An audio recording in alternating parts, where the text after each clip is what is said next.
What brought you to this place where you are right now? Okay, so I work very long hours on the highway doing some good fun stuff. Like I have fun while I'm working, but if I work for 12 plus hours a day, it can get very draining at times, right? The best way that I can really formulate that kind of a question is like, okay, let's say that I work for 12 hours, right? And I really want to shoot a YouTube video. Mhm. Like I'm trying to figure out kind of a practice to bring myself to that state of like being in like that flow state where I can just have the message that's received come through me to Mhm. the people that are watching my YouTube video in a way that doesn't like I tap in like and I'm like energetically there, like I'm not like half baked from working all day or something like that. Yeah, and well, it's good to mention that you're already aware of what flow state is. And so, since you're aware of the term, what do you know about it? What do you know about the concept? What is your awareness of the flow state so far? So what I can describe it as when I've tapped into this flow state, it is like it is the state where I can basically have that universal energy flow to and through me without resistance. And Hmm. like it comes to me and then through me in a way that other people can enjoy and benefit from, as well as myself, without if I just get off work and then I go straight to like make a video, I'm like, "Meh." But I'm like, I've been like trying to do different stuff. Like I'll go out in nature and meditate, and that that's actually been somewhat effective for me to do that. But then like I'll have that time frame where I go out in nature and meditate, and then I'll drive home, which sometimes it takes like a couple hours to get back to my house from wherever I've been working. Yeah. And then by the time I get back to my house, I'm back in that state of like mer like I just want to like go have a nap or something. Makes Uh, sense. And in the past, what kind of activities brought you into that state in that you can remember that when things flow through you? What were the occasions or events where you felt that? Most of the time it happens when I'm out in nature, and then I'm hiking, or sometimes I'm just sitting on like a rock bluff or something, and then I'm just like looking around, and like I get into that state of being like very awestruck by everything around me. I'm like, oh, like this is just so amazing right now.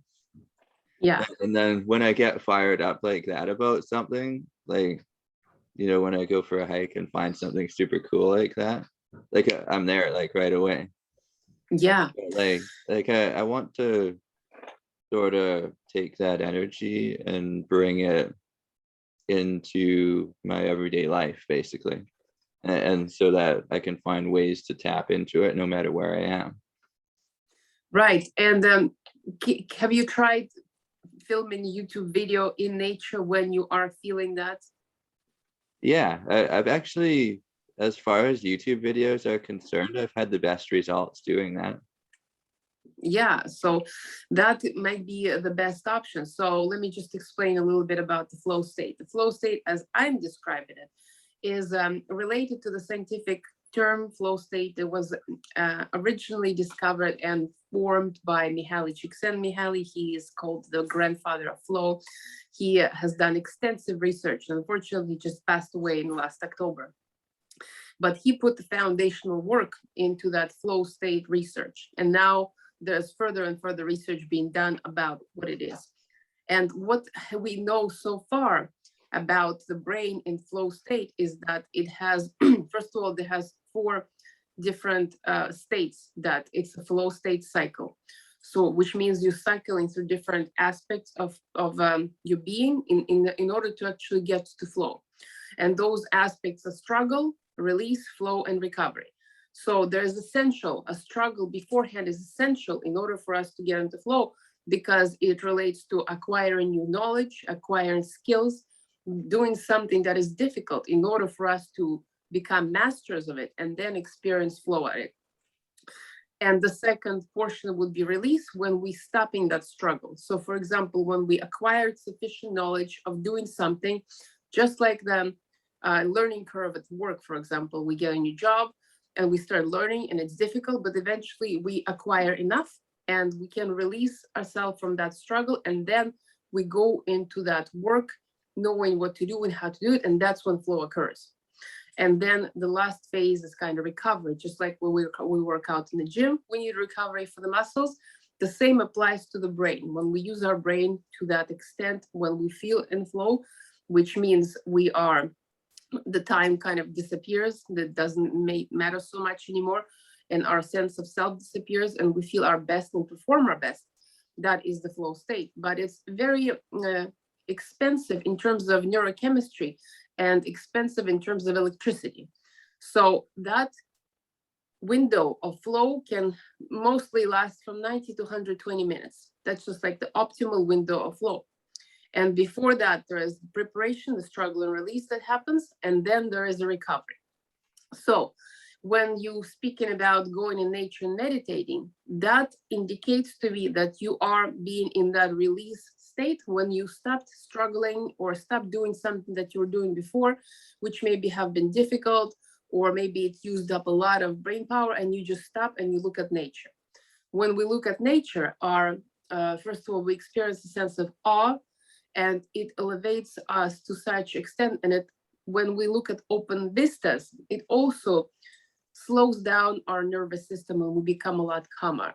So that helps to kind of stop those brain processes that take up a lot of energy to do.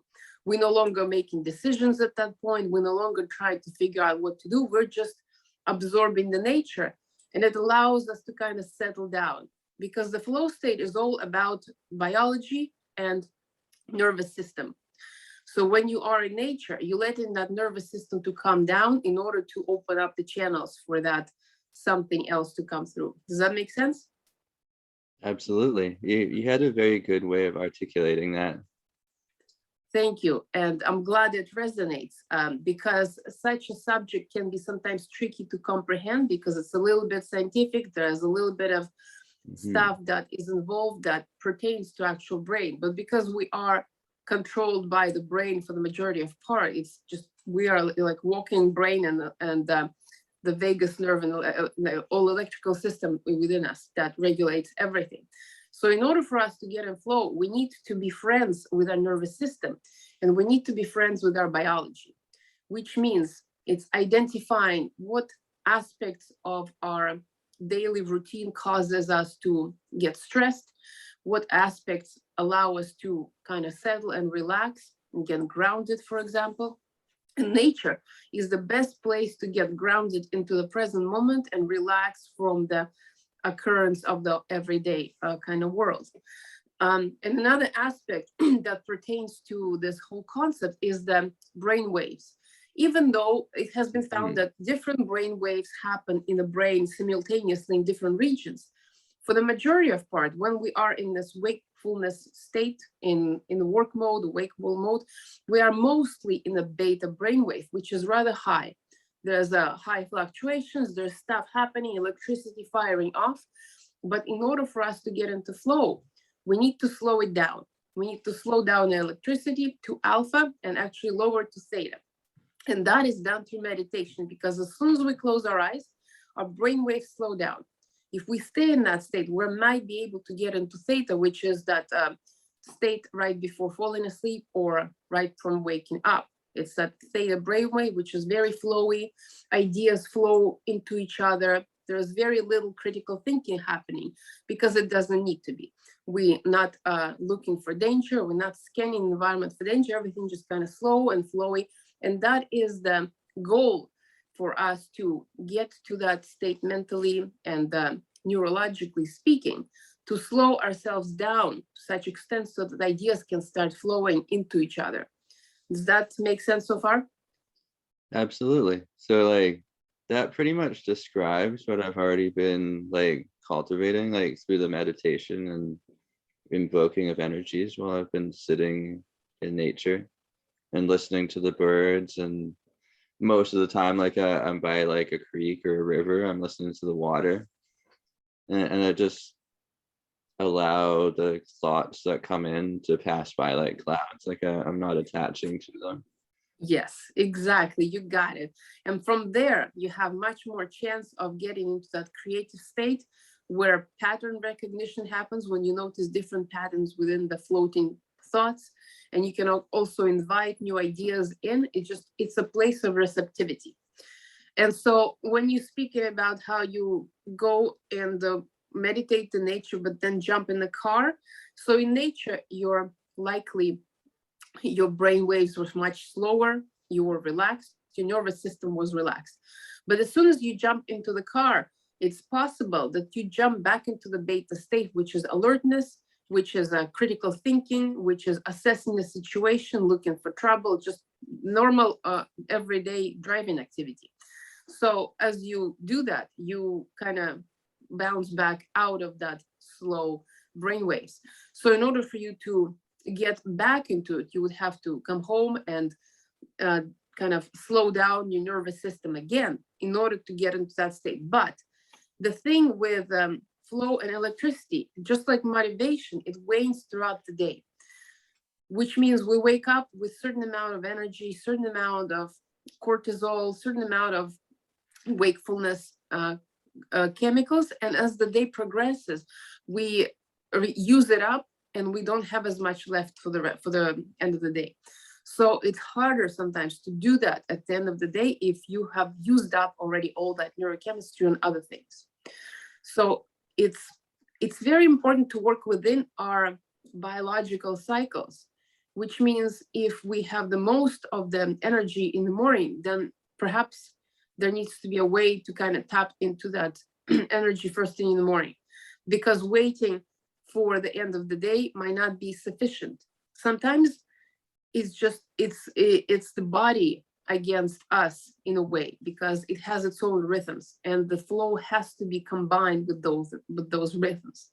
So maybe for you, the best way is to identify when you feel the most energetic, when your brain still has enough capacity to get into that slowed down nervous system, and then utilize those window of opportunities in order to get something out of them, but not trying to force it at the end of the day because, well, biology. Totally. As the day or as the year progresses and the light gets, earlier and earlier, I was thinking that would probably be the best, is to try to do the videos like right first thing in the morning before I go to work. Mm-hmm. Or something like that. Like I've already been like, even if I start work at like 8 or 9 or something, I condition myself to wake up early. Because like it's dark still at like 5 right now, but later on in the year it won't be. So that's like a super good idea. Yeah. And because the first thing when you wake up, you're still in that very slow theta brainwave. Some people have success tapping into that slow frequency and use it to get themselves into that creative state before they start the day.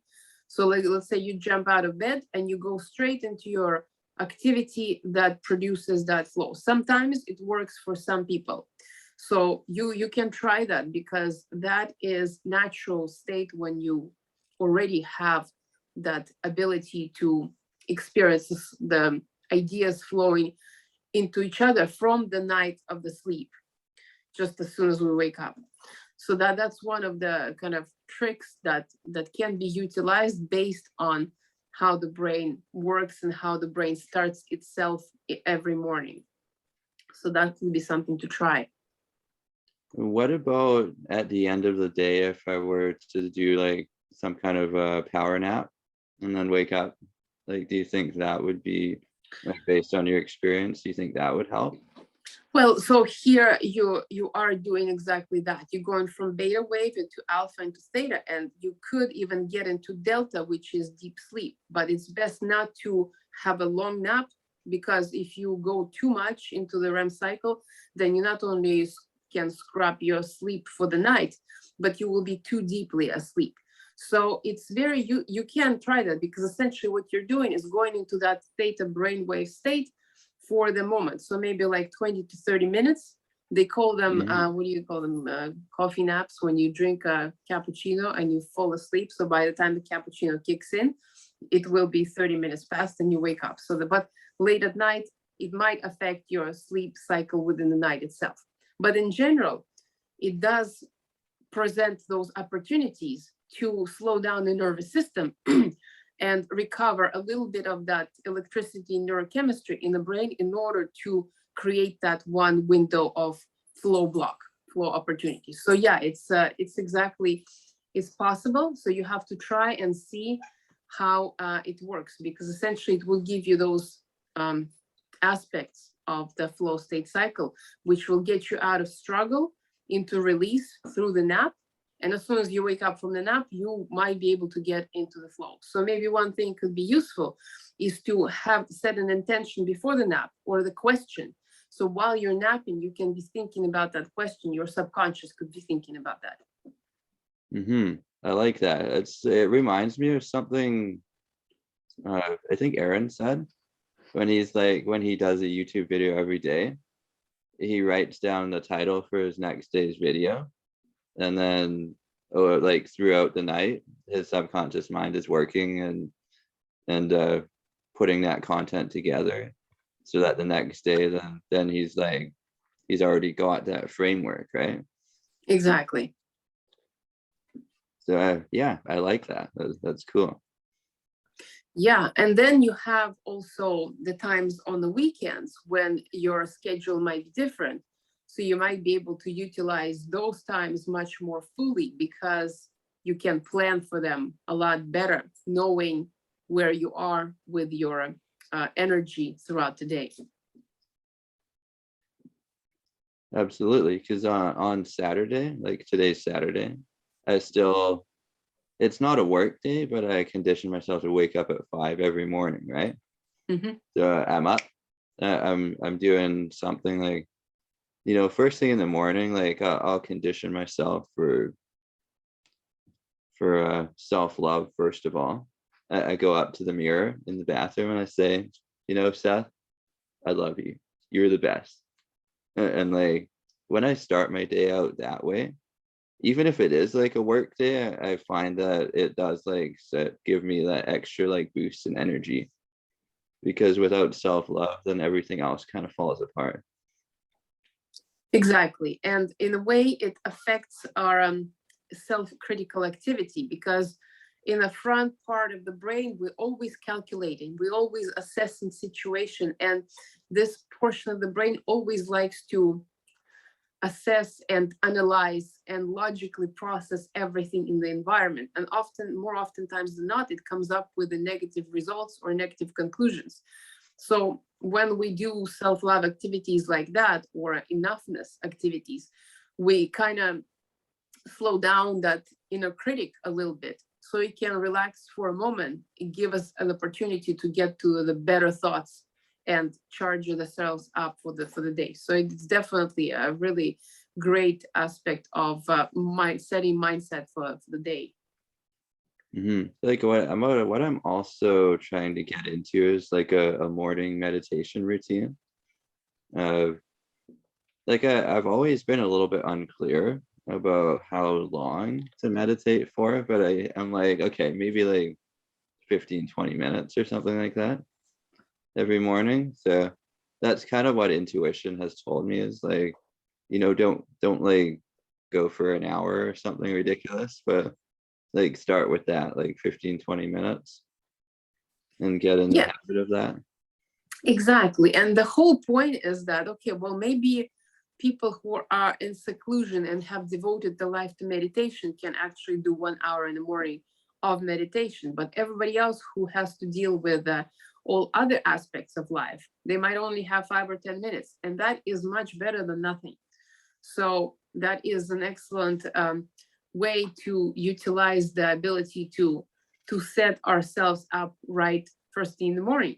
Because what can happen otherwise, and what happens a lot of times when people don't follow those protocols, is that they go straight into the anxiety, thinking about what they need to do for the day, thinking about all the things that are not finished and how they are inadequate in certain areas.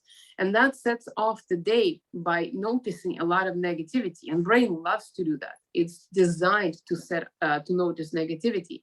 So if we don't use the meditation to set ourselves right, the brain will run on autopilot, noticing all the things that are bad in the environment. And that blocks us out of flow because the critical thinker in us goes on just a wild ride, and it blocks everything. So when that portion of the brain is working full on, it will create much more chatter, much more noise, much more electricity, and will prevent us from slowing down.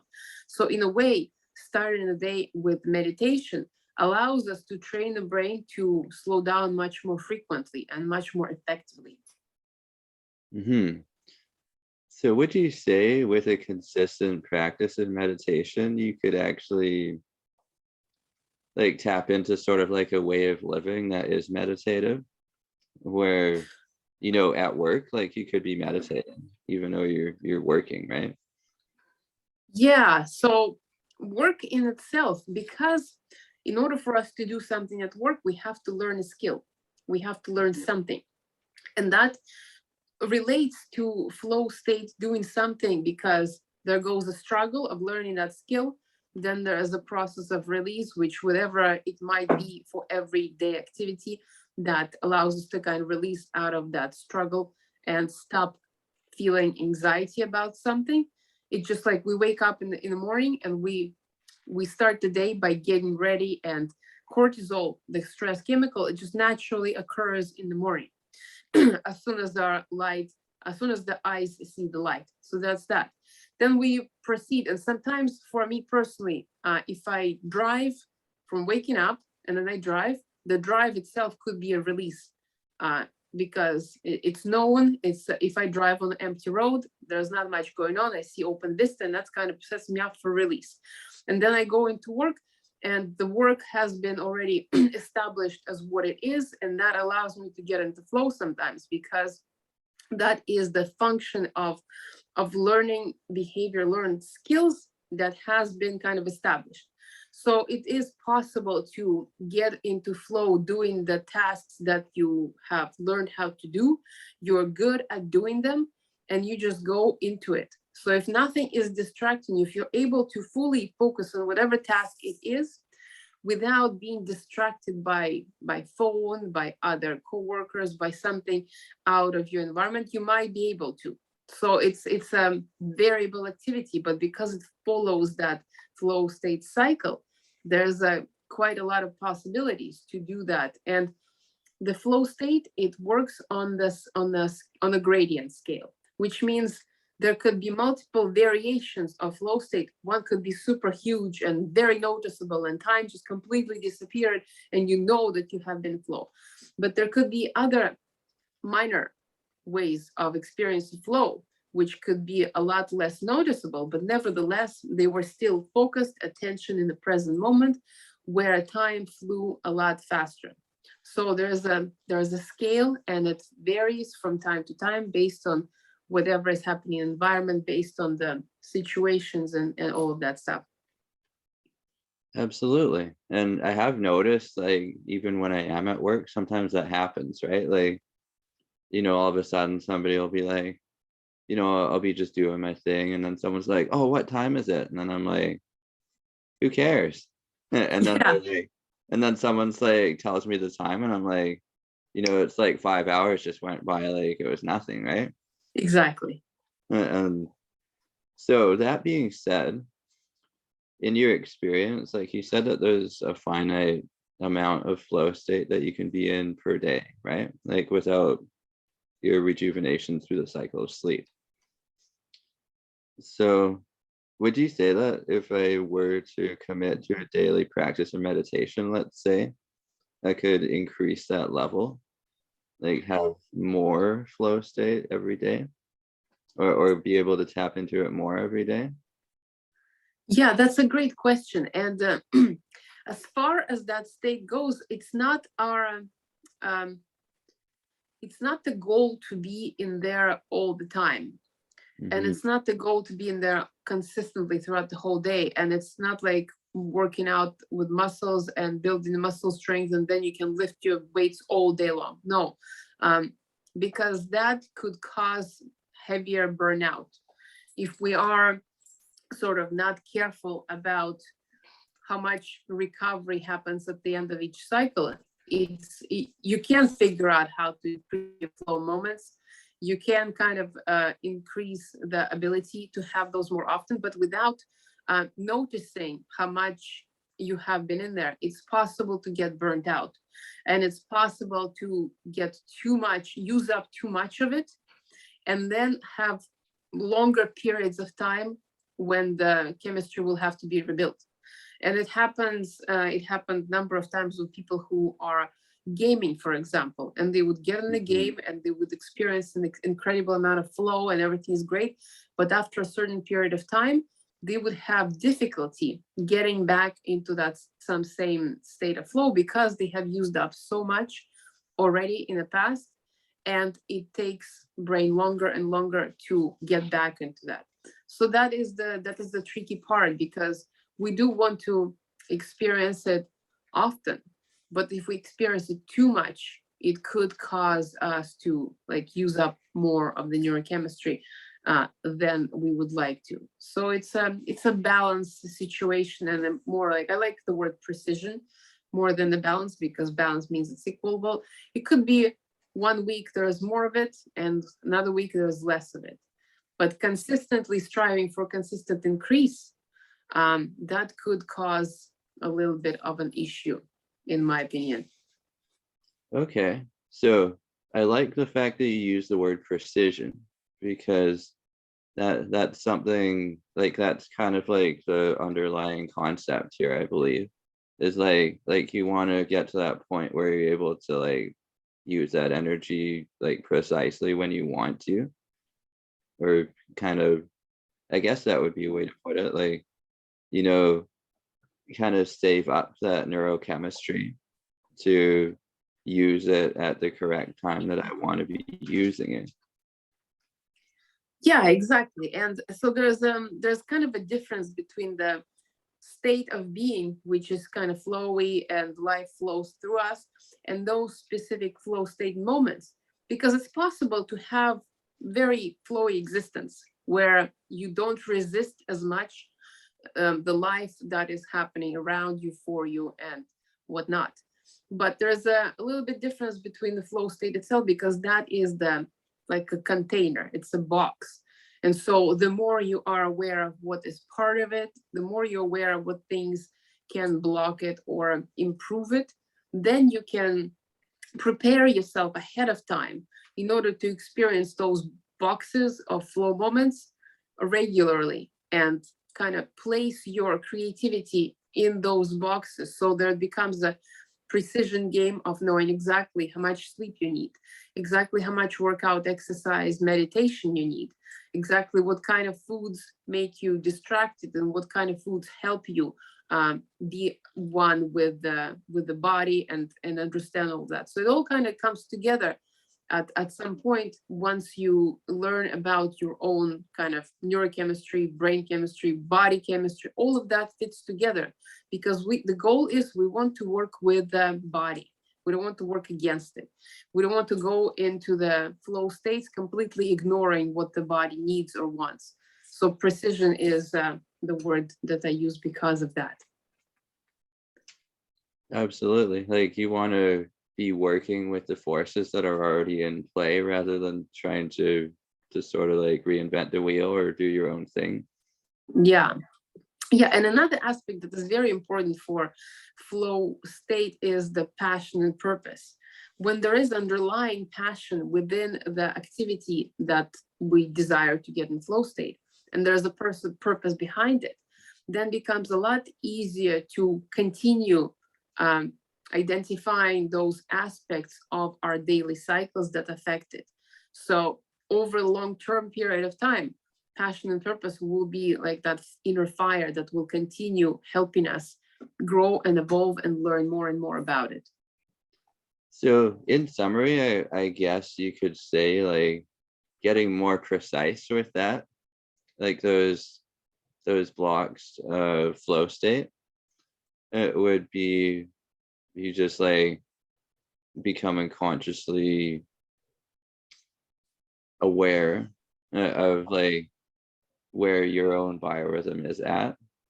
And because like we can't really go against the biorhythm, because I mean I've done that before and it's been detrimental. Like I've done through work, I especially, like sometimes I'll do like a really long day on day shift and then they're like, okay, so now you're gonna sleep the next day and work night shift. I'm like, and it's like, yeah, it's a bit ridiculous. Like that's like going against that biorhythm, but I'm like, but like that's what I have to do right now.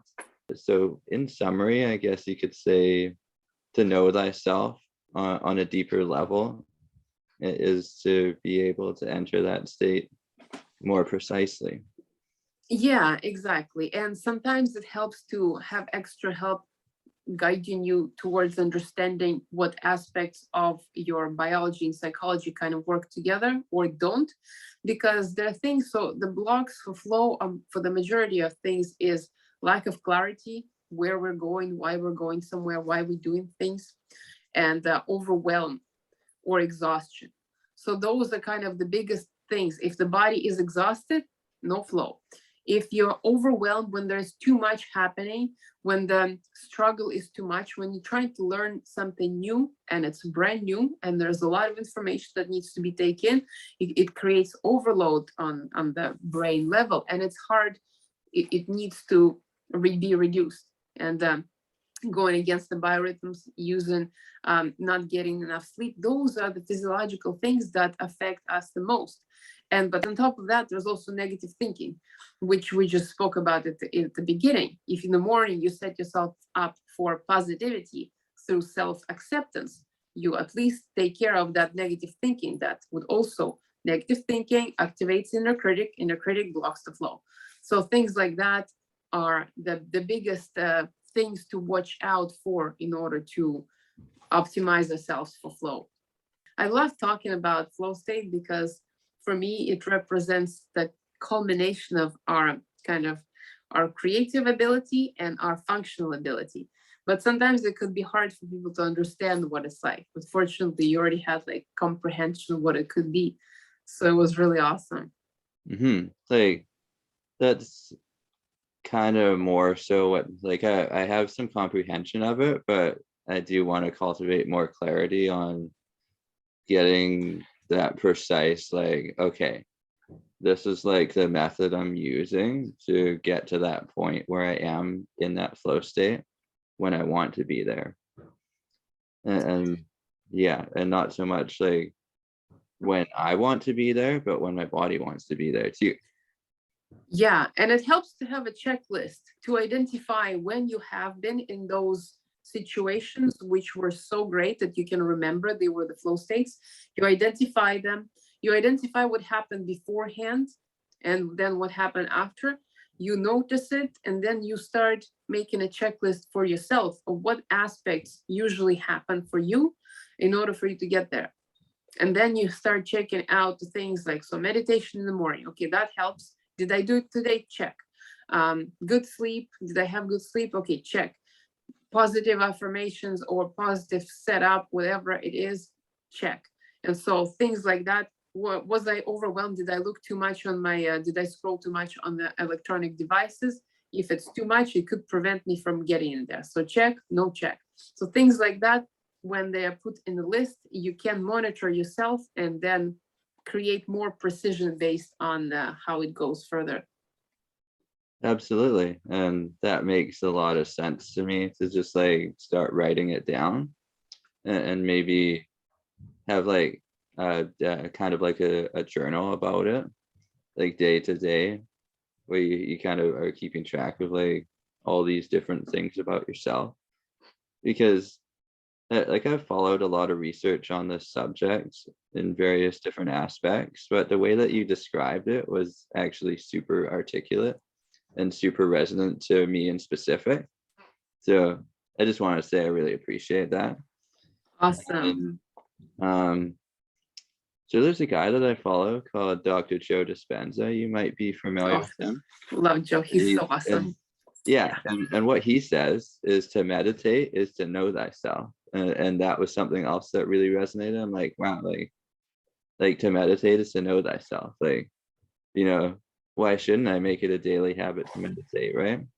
Yeah, exactly. And when he talks about meditation, there's different varieties, and I like one specific where you actually focus on the space within yourself.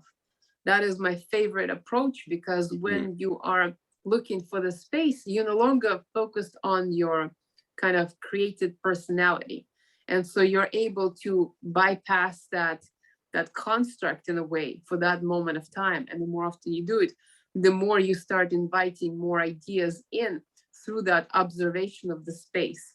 So I love his approach to the whole the meditation, the self healing. There's just tons and tons of info and good books that he wrote, and it all depends on mindset. His book "You Are the Placebo" was so great. It totally shifted how I perceive self healing. It's really good. I love that whole concept of the placebo because it's, you know, it shows how the way we actually think shapes our reality. Because Yeah. like you get the pill, right? It doesn't do anything, but you think it does something, so Yes. therefore it does something. Exactly. And since we are mostly space, if you look at the micro level and zoom in between the electrons, there is more space than there is matter. So whatever connects that matter together is us essentially.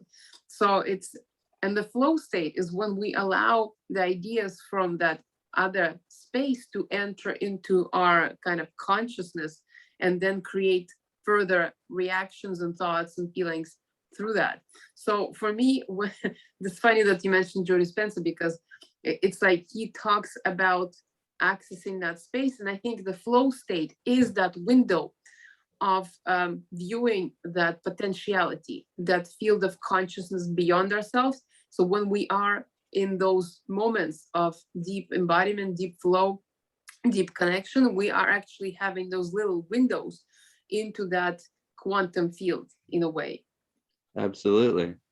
Absolutely. And it's like even going back further, like I've done a lot of research on somebody like Nikola Tesla, Mhm. who said like he didn't come up with the inventions. He said his brain is a receiver for infinite intelligence, or the ether as he called it, or the quantum field as modern quantum physics calls it. It's all names for that same flow of energy, right? You receive things from it, like you receive like your great ideas from the field where you're like, oh my god, like this is amazing. That is why I'm so passionate about flow state, because I think it allows us to connect to that potentiality so much more. And we are just an expression of our kind of ego construct here. But beyond that, there's so much more to us than we really realize. And I think the more we are accessing our individual flow states, the more we can expand ourselves in that direction of accessing bigger intelligence. And that's important for everybody. Absolutely. Like you may have noticed, like with this kind of conversation, it does get me into that state where I'm like very like excited about it. Like I'm passionate about learning and understanding this on a deeper level. Yeah, and so this is an example actually of the group flow. It's interpersonal flow between two people. When two people get into the conversation, it's very easy to get into the flow state, because if the subject matter is something that is interesting to both people and everybody pays attention to it, eventually you get into that state where ideas start flowing back and forth, and you piggyback on each idea, and there's a cross intersectionality happening. It's a lot of that, and that is the example of group flow. So there's individual flow when you are just doing things by yourself, but when you're with other people, it is a different dimension of flow, and it could extend to bigger groups, up to like large events, like a personal development events would be called communitas, And that is the big group flow state where people are together and they're kind of like a group consciousness in a way. Mm-hmm. Like even the question and answer on Zoom for the full-time purpose, that would be an example of it. Yeah, exactly. And like Exactly. I was like my hand was getting tired from all the notes I was writing during that, because I was like, oh, there's just so much good stuff coming out. Like this is amazing. Exactly. And when there is equal, so when there is more equal participation, if it works a little bit better in smaller groups, because then everybody can chime in and speak within the group, because sometimes when the group is too big, the only thing you can do is listen. But the smaller group is, the more you're able to participate and the more it kind of draws you in. And if you feel accepted and approved by everyone else, then the ideas will start flowing within that group of people, which is really awesome to be part of. Mm-hmm. It's like there's a book that I read called Think and Grow Rich by Napoleon Hill. Oh yeah, He talks it's a about good the one. mastermind. Yeah, Like you have that group of like-minded people and you're exactly. sharing ideas, and like he says that's super important. Let's have that mastermind group. Yeah, and also it can happen at work too. Let's say you have a group of people who you work regularly with on the road. If you are familiar enough with those people, if you know them for some time, you know what their likes, what their dislikes, everybody feels equal to each other. If everybody has the same goal and they're kind of same way invested, which means they have the same amount of risk that they're dealing with. So sometimes it could be a situation where everybody is dealing with the same amount of risk. That brings people a lot closer together. And then you might notice that you have interpersonal flow with those people because you feel safe with them, you know what to expect there. Everybody is able to participate in the conversation or provide an input, and then the things start flowing. So that's one of those aspects of group flow that can be optimized at work if they're not already there. Absolutely. And I find that sometimes I have gotten to that point. Like it's a little hard sometimes if I'm like constantly working with different crews and different people doing different stuff. But there's been times where I work with the same crew for like, I don't know, like a few months straight. And then there does like start to be the development of that chemistry together, where like there's synergy and we're all like working together and sharing ideas and stuff. Yeah, and one trick that can be used in order to get people more into sync with each other is to play improv. Improv style of conversation, when people add on to each other's conversation, can be, it could be like a 10-minute exercise where you, for example, you start a story, completely made up fictional story, and another person has to continue it without never denying any of the aspects, just building up on top of each previous person's creation.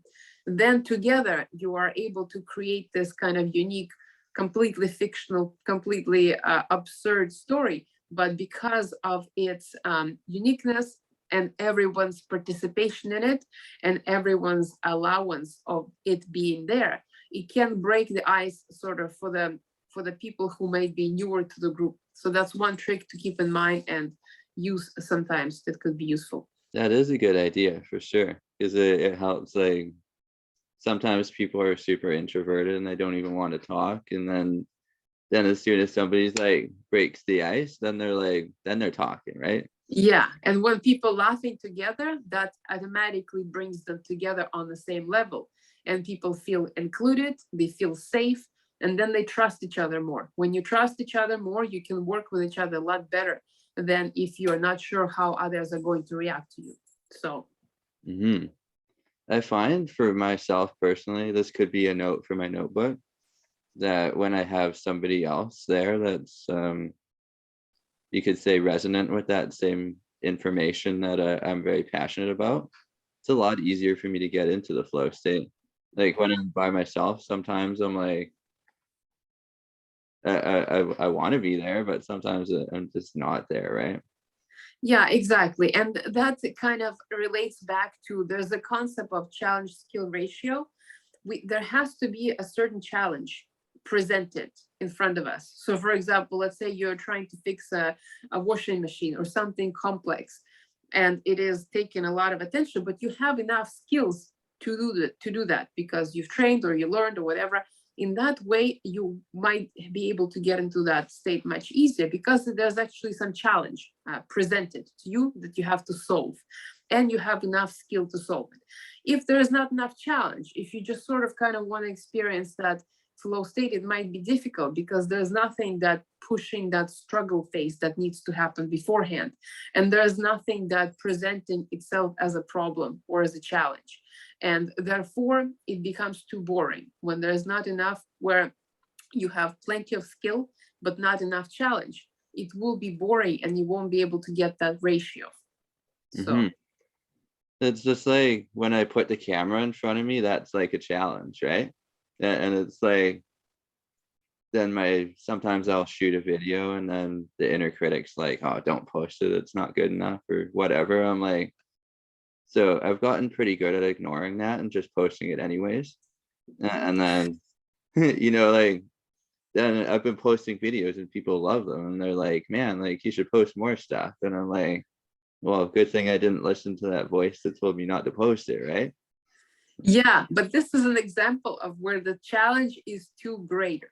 It's much greater than the skill, because as we're learning something and as we're learning to speak into the camera in the void of absence of everything else, the challenge is greater until we get used to it, until we learn.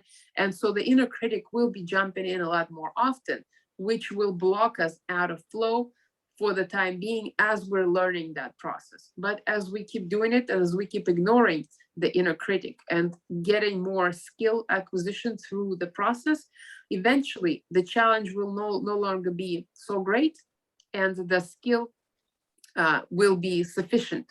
And that is when there's going to be a perfect intersection of challenge and skill. So that's, sometimes it could be not enough challenge and it's becoming too boring, or it could be too much challenge and it becomes too stressful. So we want to be in the middle, but that is achieved through identifying what challenge, through identifying some kind of problem to solve, and then working on mastering our skills in order to solve that problem. Absolutely. And I've managed to shut down that voice in my head by saying stuff like, you know what? It's honestly none of my business what people think of me. Like, what really matters is what I think. Like what do I think? Like, am I happy with the work that I've been putting out? Yeah, I am. And like, sure, there's room for improvement, but that's like what you're saying. Like, there's that challenge there that keeps you wanting to move forwards. Yeah, and that goes back to the passion and purpose. If there's a purpose behind your work, behind doing the videos, then yes, the opinion of others doesn't matter because the purpose is more important and the passion behind it. So that helps to kind of accept the critic as it is, because the more we resist anything, the more it persists. We have to like shift it out of the way and accept it and thank it for being there, but continue on focusing on the purpose. And that would be the best way to kind of approach that. There is like that underlying purpose to me doing videos. Like, I'm not gonna just like post a video just because I'm gonna post a video.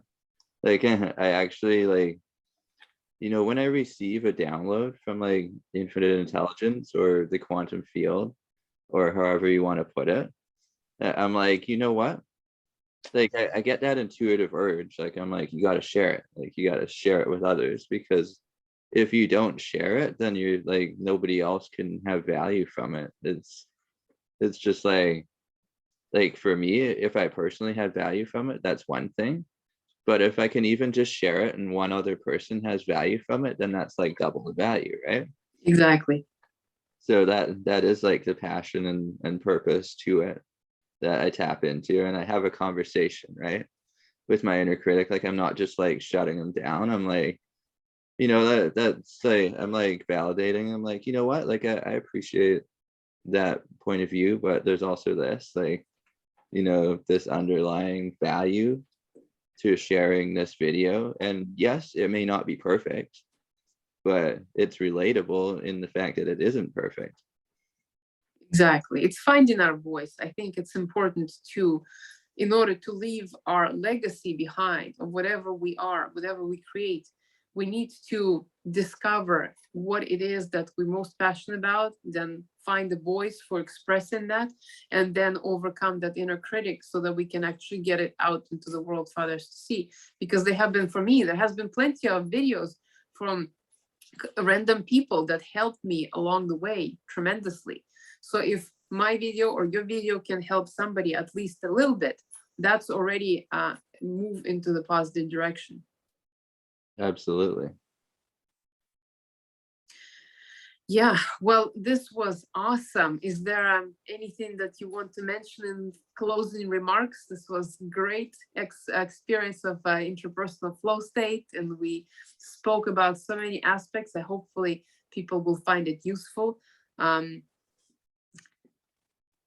Absolutely. Has it become more clear for you what to do next? It has become more clear to be, in summary, like to meditate and to know myself and to write those notes down and make sure I'm aligning with myself on a physical and a mental and an energetic level to really get to that level of flow state, like Yeah, on and sync up with that state when I actually get those downloads that I do want to share, right? exactly. All right. Well, thank you so much for being there, and that is the flow state.